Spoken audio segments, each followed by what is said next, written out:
Snowpiercer is not only about class equality, it's about a machine so powerful that even revolution has become mere maintenance.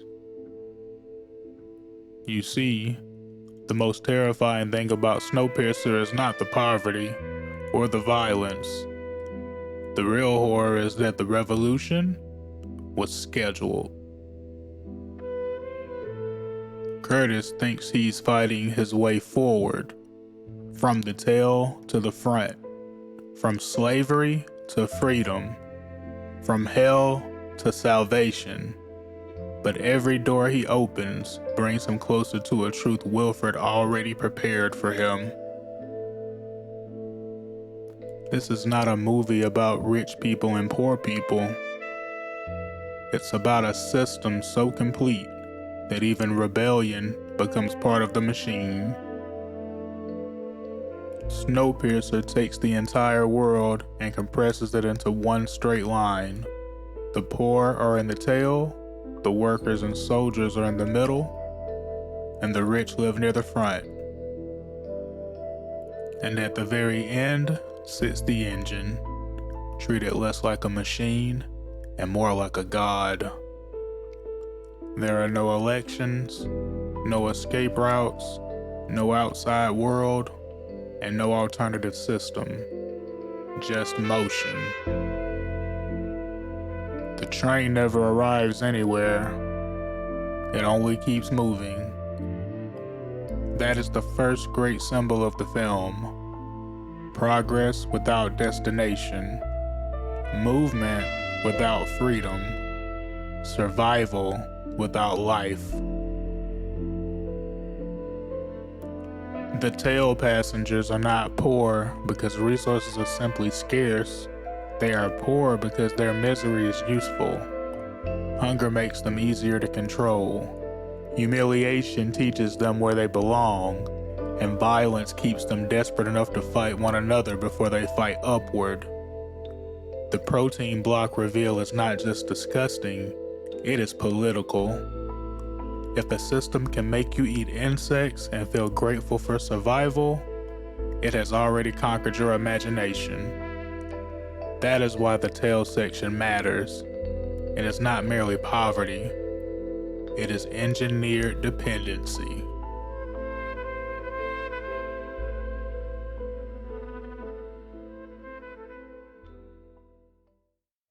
Then the rebels reach the school car, and the film becomes more disturbing, not because the children are suffering, but because they are happy. They sing for Wilford. They praise the engine. They are taught that everyone has a sacred place. This is one of Bong Joon-ho's sharpest observations. Power does not survive through violence alone. Violence is crude, expensive, and unstable. The more elegant weapon is education. Teach children that the hierarchy is natural, and they will defend their own cage. The film would be simpler if Curtis were pure. He is not. His secret is the human wound at the center of Snowpiercer. In the early days of the tail section, when hunger destroyed morality, Curtis was ready to eat a baby. And that baby was Edgar. Suddenly, his leadership feels different. He is not marching forward because he believes he is noble. He is marching forward because he is trying to pay a debt he can never repay. This is why Curtis matters. He is not the fantasy of revolution. He is the cost of it. He carries the question the whole film is asking. Can a broken person build a better world, or does he only carry the old world inside him?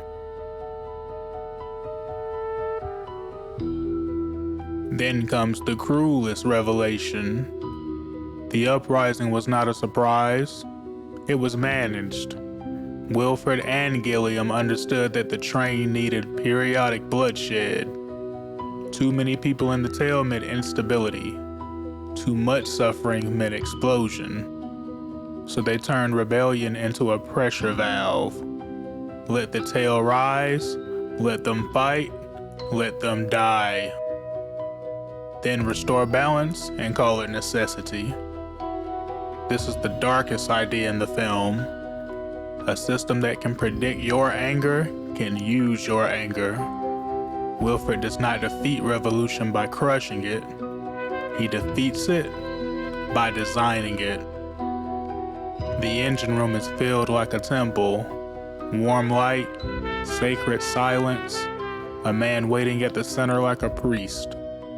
Wilford does not offer Curtis money, he offers him something more dangerous: meaning. He tells Curtis that every person has a place.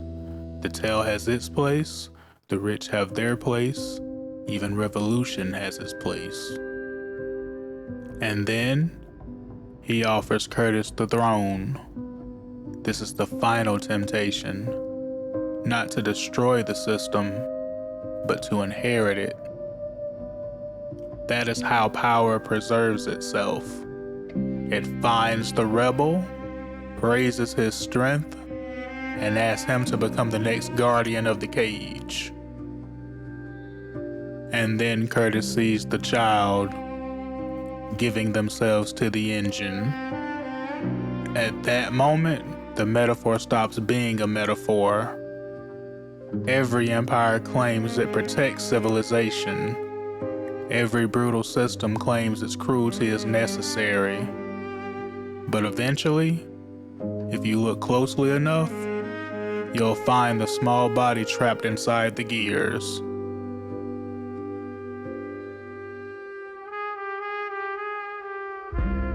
The child is the truth of the train. The engine is not powered by destiny. It is powered by sacrifice. Hidden sacrifice. Young sacrifice. Disposable sacrifice. And that is where Curtis finally makes his real choice. He can preserve humanity as a system, or he can save one human being. Throughout the film, arms matter. Arms are punishment. Arms are survival. Arms are the price of order. But Curtis giving his arm is different. For once, sacrifice is not demanded by the system. It's chosen against the system. He does not give his arm to keep the train running. He gives it to pull a child out of the machine. That is the moral blade of Snowpiercer. If your revolution preserves the engine, it is not a revolution. It is maintenance. The ending is not clean. Almost everyone dies. The train derails. The world outside is still frozen. The two children who survive may not live long. But then they see the polar bear. The bear is not a promise that everything will be fine. Bong is not that sentimental. The bear means something colder and stronger. The train lied. Life exists outside the machine. The world was not only death. The system that claimed to be humanity's only hope was actually humanity's prison.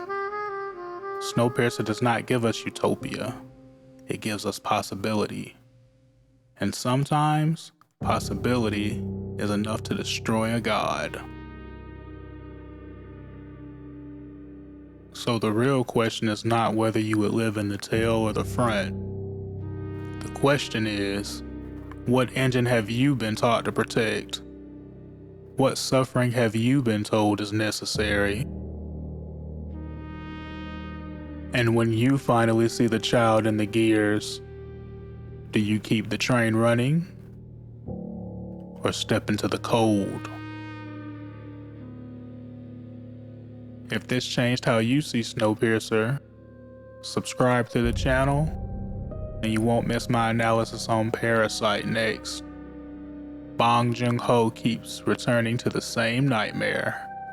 People trapped above and below each other, mistaking survival for freedom. And tell me in the comments, is Curtis a hero, a victim, or just the latest mechanic of a dying world? If you made it all the way to the engine of this video, thanks for watching.